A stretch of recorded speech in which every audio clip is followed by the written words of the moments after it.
Shalom Bapak Ibu Saudara terkasih. Semoga kita semua diberkati dengan semangat yang baru. Bapak Ibu Saudara terkasih, pernah enggak sih Bapak Ibu kita merasa lagi di persimpangan jalan? Mau melangkah tapi ragu, mau ambil keputusan tapi takut salah. Atau mungkin lagi ngerasain hidup ini penuh tanda tanya besar. Kalau jawabannya iya, berarti ada di tempat yang tepat hari ini. Nah, hari ini kita mau bicarakan sebuah tema yang gak cuma indah, tapi juga menguatkan jiwa, yaitu mata Tuhan tertuju kepada mereka yang takut akan Dia. Dengar kata takut akan Dia, mungkin langsung kebayang takut sama hantu atau takut dimarahi ya. Tapi ingat, ini bukan takut dalam arti gentar.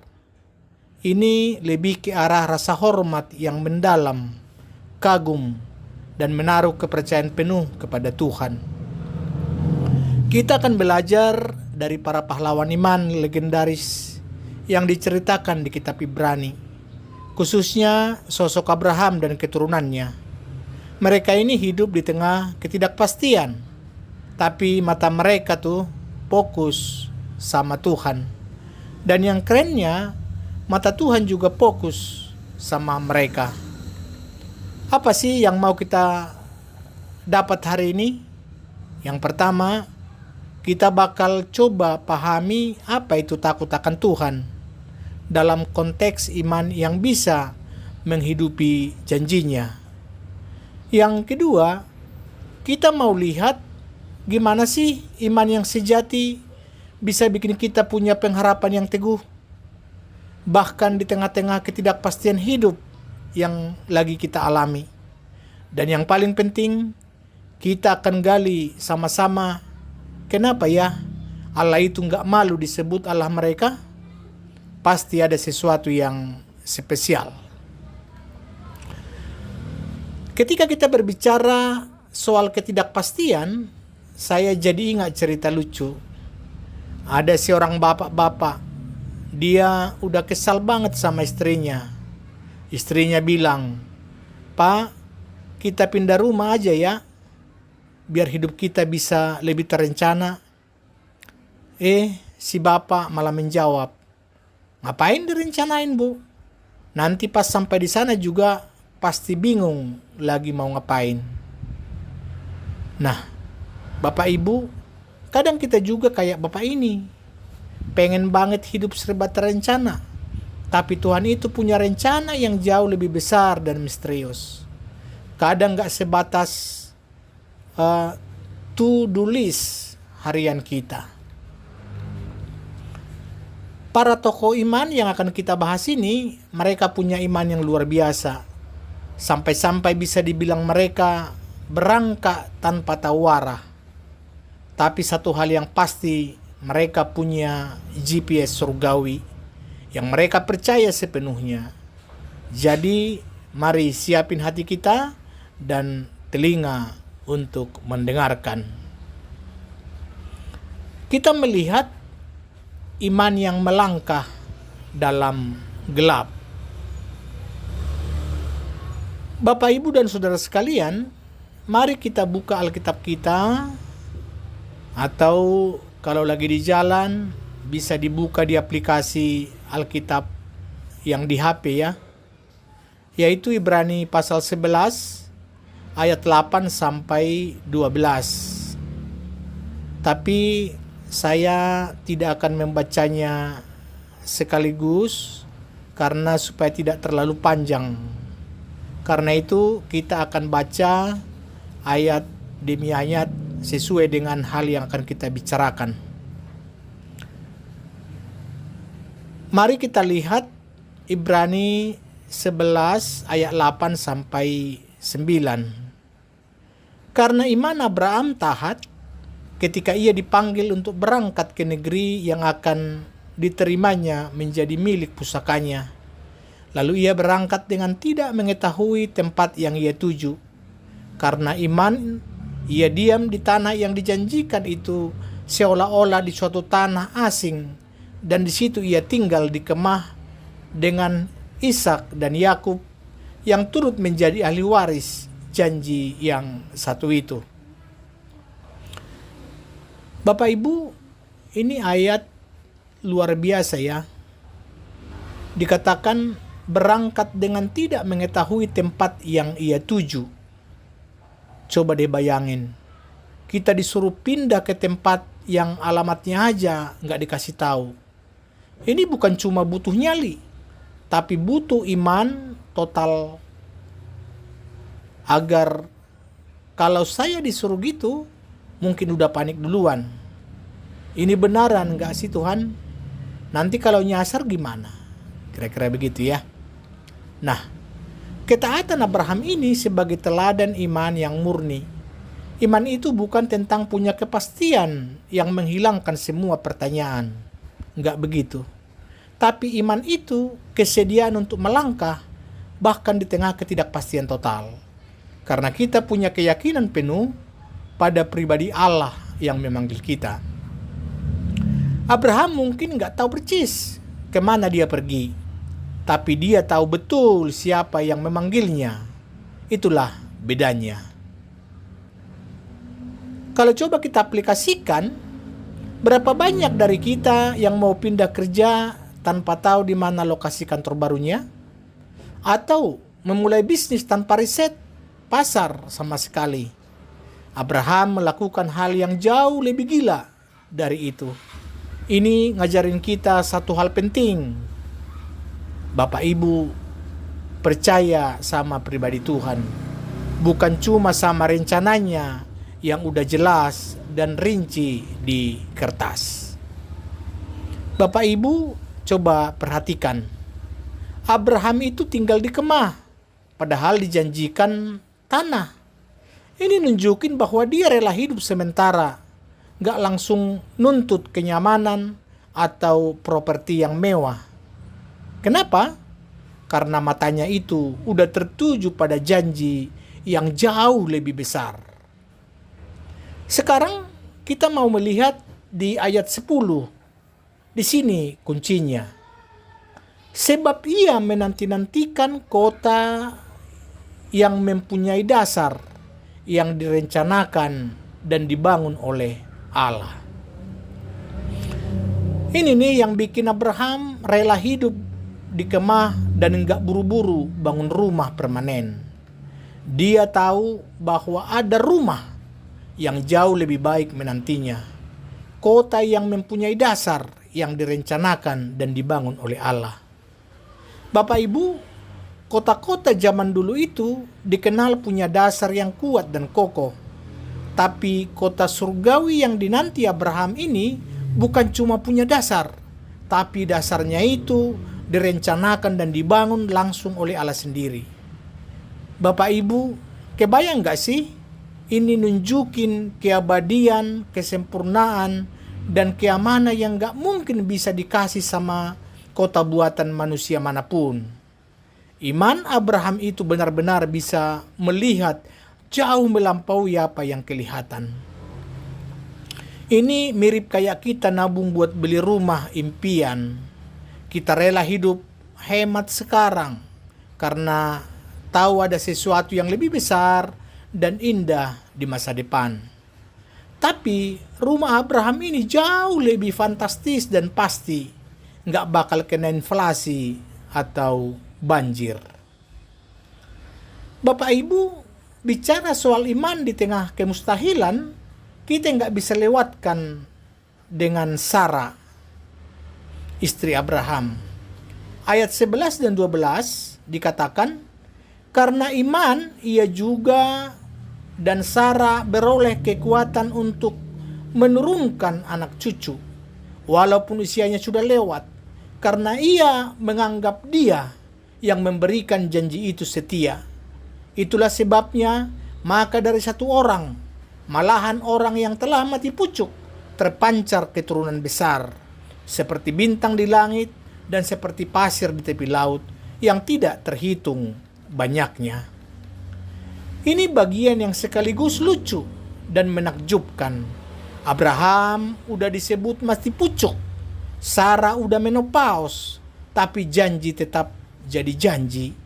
Tuhan itu memang punya selera humor sekaligus maha kuasa.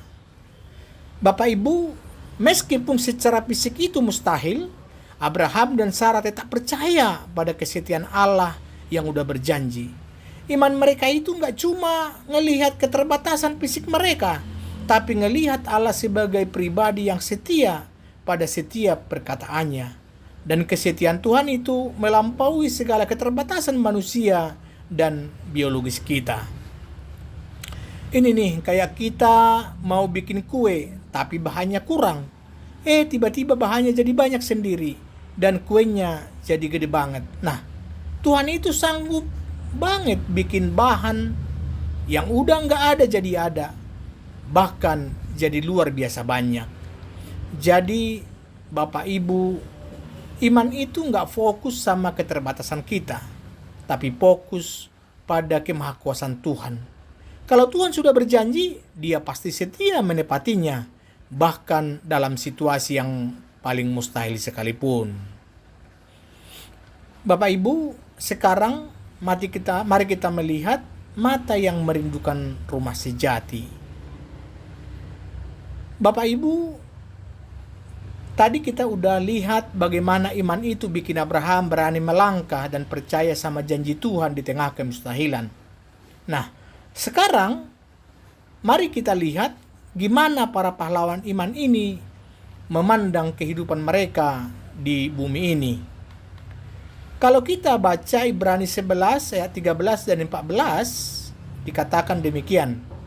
Dalam iman mereka semua ini telah mati sebagai orang-orang yang tidak memperoleh apa yang dijanjikan itu, tetapi yang hanya dari jauh melihatnya dan melambai-lambai kepadanya, dan yang mengakui bahwa mereka adalah orang asing dan pendatang di bumi ini.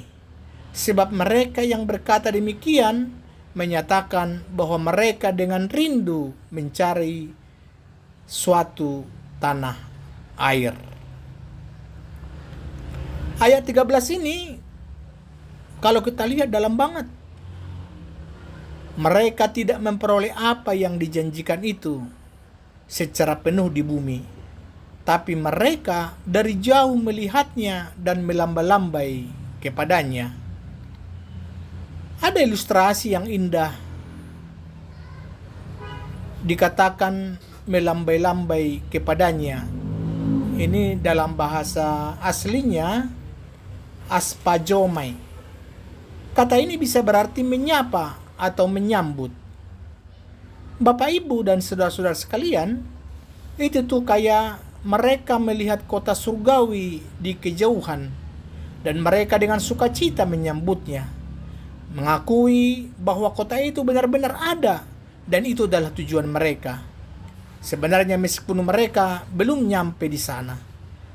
Ini menunjukkan keyakinan yang teguh pada realitas janji Allah. Bahkan saat janji itu belum terwujud di depan mata mereka. Dan yang paling penting, mereka mengakui bahwa mereka adalah orang asing dan pendatang di bumi ini. Ini bukan mentalitas turis yang cuma numpang lewat buat liburan, tapi ini mentalitas musafir. Mereka sadar betul bahwa bumi ini bukan tujuan akhir mereka. Bapak Ibu, sering dengarkan orang bilang hidup ini cuma numpang lewat.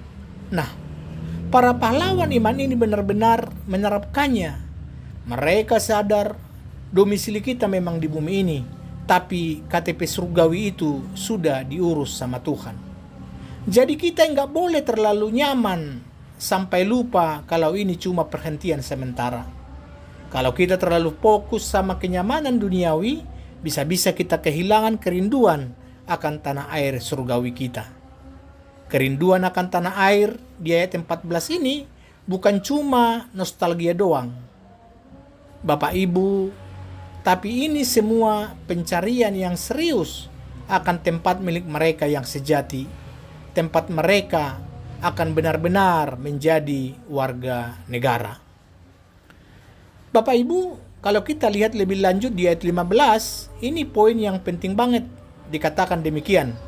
Dan kalau sekiranya dalam hal itu mereka ingat akan tanah asal yang telah mereka tinggalkan, maka mereka cukup mempunyai kesempatan untuk pulang ke situ. Perhatikan Bapak Ibu, mereka bisa saja kembali, tapi Abraham itu bisa saja balik ke Ur Kasdim, ke kampung halamannya yang mungkin lebih nyaman, lebih familiar, lebih banyak temannya, tapi mereka nggak melakukannya. Bapak, Ibu, dan saudara sekalian, godaan buat balik ke tanah asal itu selalu ada. Kembali itu berarti kenyamanan, keamanan, dan familiaritas. Tapi para pahlawan iman ini milih untuk nggak mundur. Mereka justru terus maju menuju janji yang lebih besar. Ini menunjukkan bahwa iman itu adalah gerakan maju, bukan mundur ke zona nyaman lama kita. Seringkali kan kita tergoda buat balik ke zona nyaman, balik ke kebiasaan lama, ke pola pikir lama, bahkan ke dosa lama. Apalagi kalau jalan iman lagi terasa sulit. Tapi iman sejati itu akan dorong kita buat terus maju, karena ada sesuatu yang jauh lebih baik menanti kita di depan. Dan puncaknya ada di ayat 16. Mari kita lihat. Tetapi sekarang mereka merindukan tanah air yang lebih baik, yaitu satu tanah air surgawi. Sebab itu Allah tidak malu disebut Allah mereka, karena ia telah mempersiapkan sebuah kota bagi mereka. Ini luar biasa, karena iman mereka, karena kerinduan mereka akan yang surgawi, Allah tidak malu disebut Allah mereka. Bapak, Ibu, dan saudara sekalian, Allah itu gak malu dikaitkan sama orang-orang yang menunjukkan kesetiaan dan keberanian iman kayak gitu. Justru sebaliknya, itu adalah sebuah kehormatan bagi Allah. Allah itu bangga jadi Allah bagi mereka yang punya iman sejati, yang utamain janjinya di atas segala kenyamanan duniawi. Itu tuh kayak orang tua yang bangga melihat anaknya berjuang dan akhirnya berhasil. Bukan karena dipaksa, tapi karena keyakinan anaknya sendiri. Nah, Tuhan juga begitu. Dia bangga sama kita yang percaya padanya. Dan sebagai balasannya, Allah telah mempersiapkan sebuah kota bagi mereka. Ini adalah jaminan pemungkas. Bapak, Ibu, dan saudara sekalian, bukan cuma janji lisan yang belum pasti, tapi sudah dipersiapkan. Artinya sudah siap. Bapak, Ibu, dan saudara sekalian, mari kita lihat aplikasi mata Tuhan tertuju pada kita. Bapak, Ibu, sekarang pertanyaannya, apa sih artinya ini semua buat kita di kehidupan sehari-hari? Apa sih arti takut akan Dia dalam konteks seperti di atas? Jadi, bahwa takut akan Tuhan di sini itu bukan takut kayak kita takut sama hantu atau takut dimarahin bos.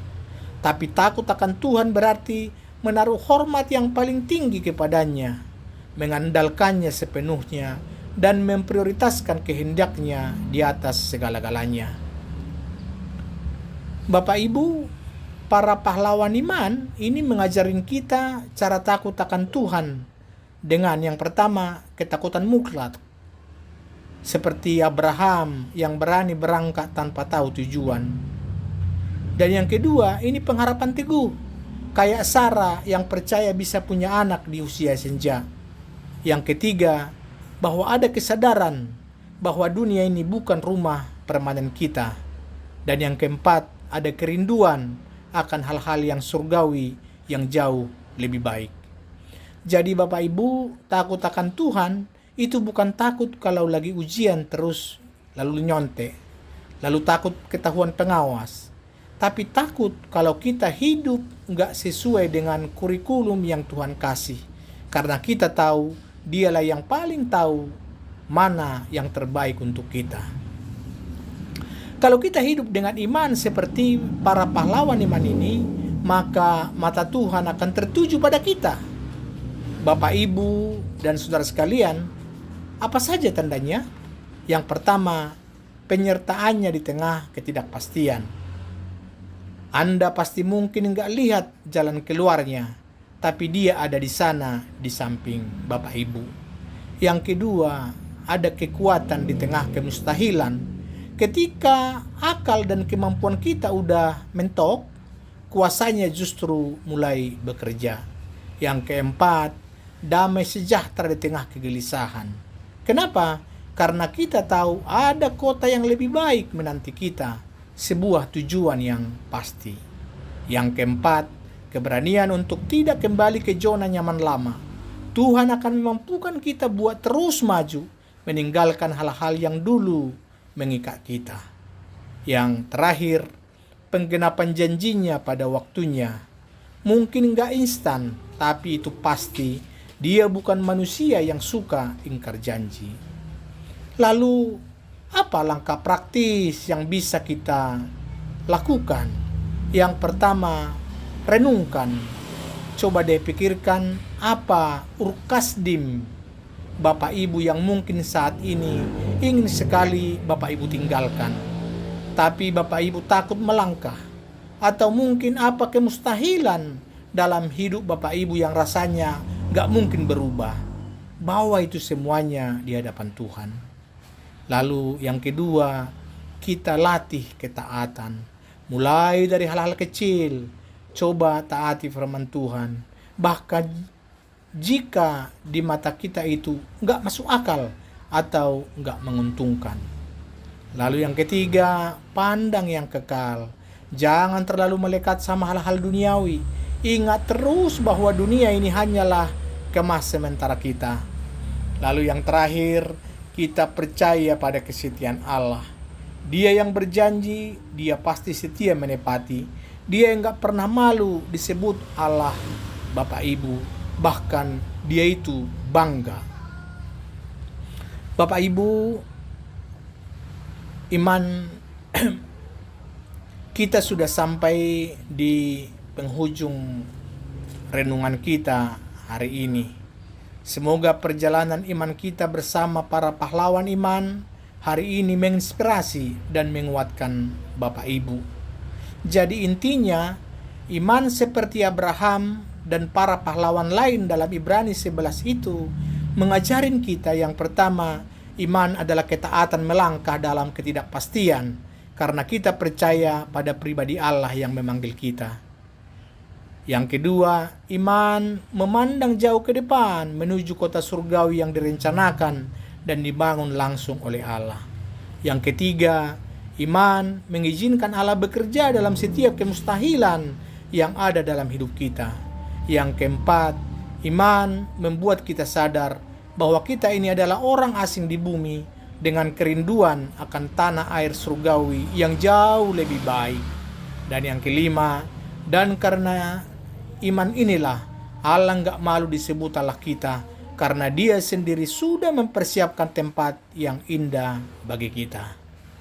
Bapak Ibu dan saudara sekalian, mungkin hari ini Bapak Ibu merasa sedang berada di tanah asing kehidupan Bapak Ibu, merasa tidak tahu arah atau lagi menghadapi kemustahilan yang luar biasa.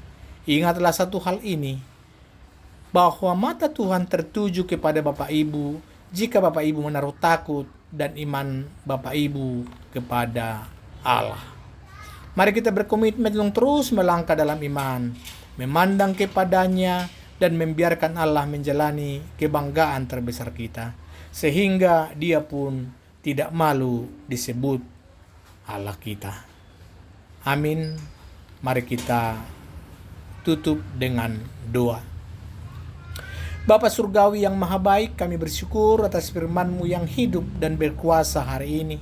Terima kasih karena mata-Mu selalu tertuju kepada kami, anak-anak-Mu yang mau takut akan Engkau. Berikanlah kami iman seperti Abraham yang berani melangkah dalam ketidakpastian karena percaya penuh pada pribadi-Mu yang setia.